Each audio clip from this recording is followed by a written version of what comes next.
Hello everyone, welcome back on सायर Saran classes.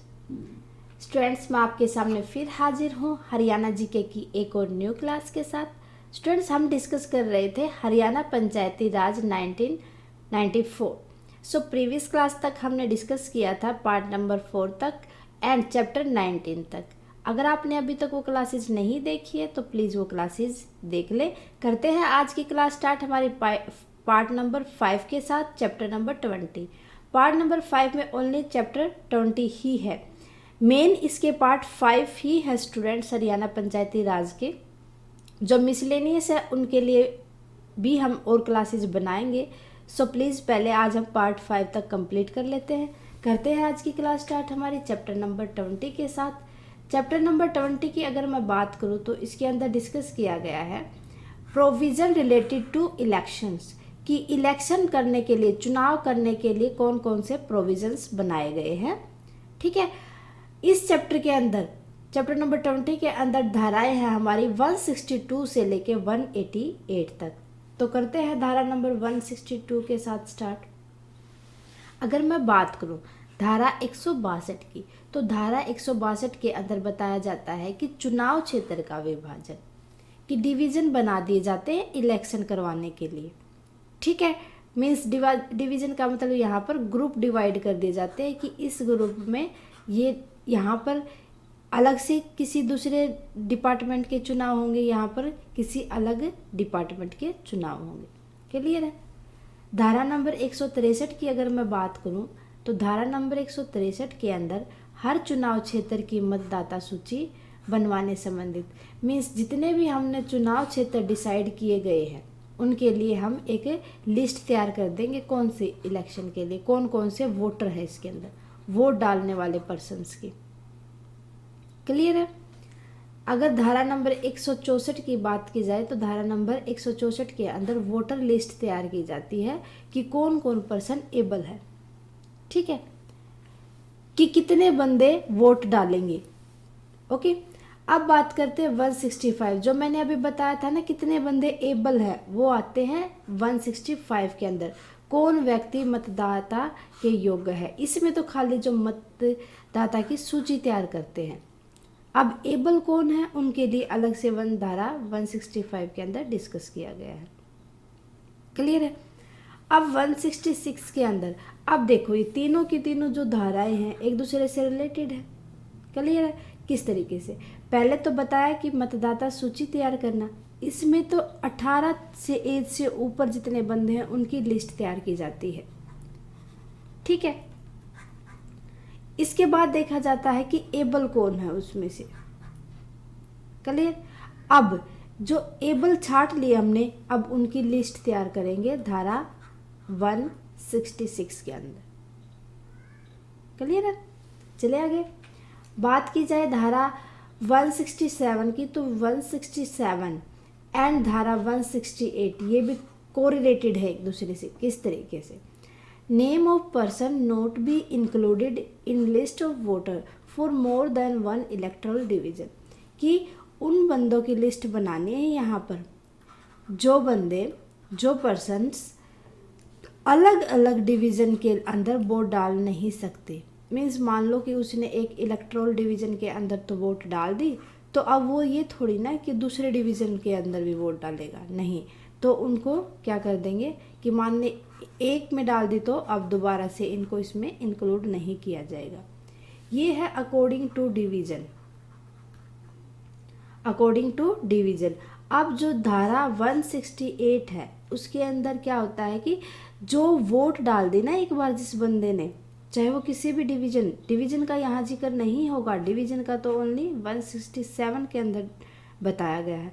यहाँ पर एक बंदे ने मान लो कहीं भी वोट डाल दी, ठीक है, रहता कहीं पे, वोट कहीं पे डाल दी, तो उस बंदे को इंक्लूड नहीं करने का प्रोविज़न किसके अंदर आता है, 168 के अंदर। ओके, सो धारा 169 की बात की जाए तो धारा 169 के अंदर जितने भी सरकारी कर्मचारी होते हैं उनकी ड्यूटी लगाने, किसमें, इलेक्शन में ड्यूटी लगाने से संबंधित डिस्कशन होता है। धारा 170 अगर हम देखें तो सिविल कोर्ट चुनाव संबंधी मुकदमे नहीं सुने जाएंगे। कोई भी सिविल कोर्ट सिविल कोर्ट में अगर चुनाव से संबंधित जितने भी मुकदमे हैं, वो सिविल कोर्ट क्या कहता है, चुनाव संबंधित जितने भी मुकदमे डाले जाएंगे उनको नहीं सुना जाएगा। क्लियर है। बात की जाए धारा नंबर 171 की, तो धारा नंबर 171 के अंदर एक फॉल्स डिक्लेरेशन तैयार किया जाता है, जिसके अकॉर्डिंग ये कहा जाता है, फॉल्स का मतलब यहाँ आप समझ गए होंगे झूठा, जिसके अंदर ये डिक्लेरेशन किया जाता है, डिक्लेयर किया जाता है कि इलेक्शन में भी तब तक हो सकते हैं या तब तक कोई भी एक फॉल्स आइडिया लगा के कोई भी डेट तैयार करना। ओके। धारा नंबर 172 की अगर बात की जाए तो धारा नंबर 172 में किसी भी सरकारी कर्मचारी द्वारा इलेक्शन ड्यूटी सही तरीके से ना करने पर जुर्माना लगाने संबंधित, कि अगर कोई भी एम्प्लॉय है, कोई भी गवर्नमेंट एम्प्लॉय है, वो इलेक्शन में ड्यूटी अच्छे से नहीं करता तो उसको क्या पे करनी पड़ेगी, पेनल्टी पे करनी पड़ेगी। ओके। धारा 173 के अंदर persons qualified to vote and to be elected, अब पर्सन की क्वालिफिकेशन देखी जाएगी वोट डालने के लिए एंड उसको इलेक्टेड किया जाएगा कि हाँ ये वोट डालने के योग्य है। धारा नंबर 174 में 2 या 2 से आधी जगह मेंबर बनने पर रोक, कि या तो 2 या उससे आधी, 2 या 2 से आधी का मतलब यहाँ क्या आएगा, मान लो कोई बंदा 2 या उससे आधी ज़्यादा जगह पर मेंबर बन रहा है तो उसके ऊपर रोक लगाई जाती है। क्लियर है। 175 अगर देखें तो 175 के अंदर बताया जाता है कि लिस्ट तैयार की जाती है डिस्क्वालिफिकेशन जो बंदे मेंबर नहीं बन सकते। ठीक है। धारा 176 देखें, धारा 176 के अंदर determination of validity of election by जज एंड प्रोसीजर, कि ये डिटरमाइन किया जाता है कि जो इलेक्शन हमने करवाए हैं वो कितने टाइम तक वैलिड रहेंगे। अब ये किसके अकॉर्डिंग किया जाएगा, जज के द्वारा जजमेंट करके या उसका प्रोसीजर के अकॉर्डिंग। ओके। सॉरी। धारा 177 अगर हम देखें तो धारा 177 के अंदर ग्राम पंचायत, पंचायत समिति और जिला परिषद के सदस्यों को अयोग्य करार देने बारे में, कि अगर कोई ऐसा पर्सन है, किसके अंदर वो पर्सन है, ग्राम पंचायत, पंचायत समिति या जिला परिषद के अंदर, कि वो मेंबर नहीं बन सकता, नॉट बी अ मेंबर। ठीक है।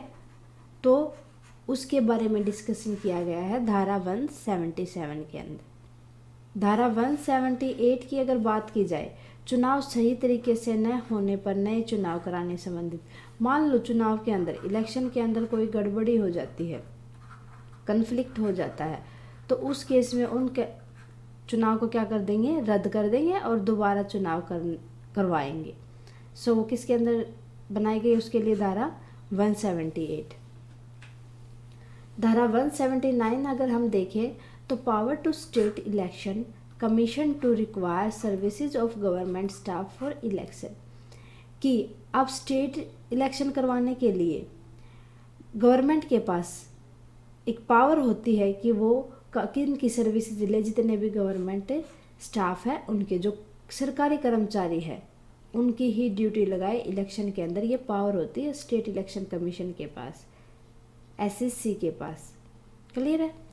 धारा 180 अगर हम देखें तो धारा 180 बनी है मतदान केंद्र के नज़दीक चुनाव प्रचार के बारे में रोक, मीन्स यहाँ पर इलेक्शन होने से 48 घंटे पहले ये कहा जाता है कि कोई भी अपनी एडवर्टाइजमेंट नहीं करेंगे, रोक लगा दी जाती है, 2 दिन पहले लगा दी जाती है ये रोक। ठीक है। उसके लिए धारा कौन सी बनी है, 180।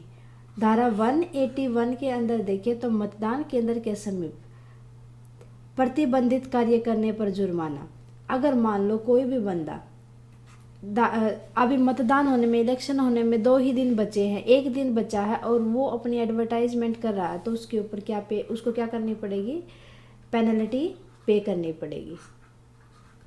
ओके।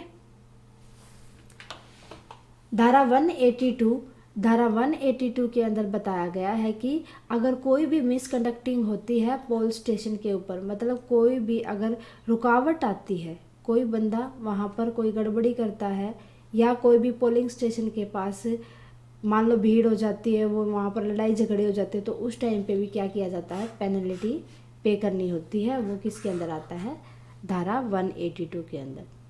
धारा 183 की अगर हम बात करें तो इसके अंदर मतदान गोपनीयता रखने के बारे में, कि जो जितनी वोट आई हैं वो पब्लिक के सामने उस टाइम पे डिस्क्लोज नहीं की जा सकती, वो सीक्रेट रखी जाती हैं, तो वो किसके अंदर आता है, धारा 183 के अंदर। धारा 184 अगर हम देखें तो धारा 184 के अंदर डिस्कस किया गया है जितने भी ऑफिसर्स होते हैं किसमें, इलेक्शन में, वो किसी भी कैंडिडेट या किसी भी वोटिंग के ऊपर इन्फ्लुएंस करने के लिए कोई भी एक्शन नहीं ले सकते, उसके ऊपर एक्ट नहीं कर सकते। ठीक है।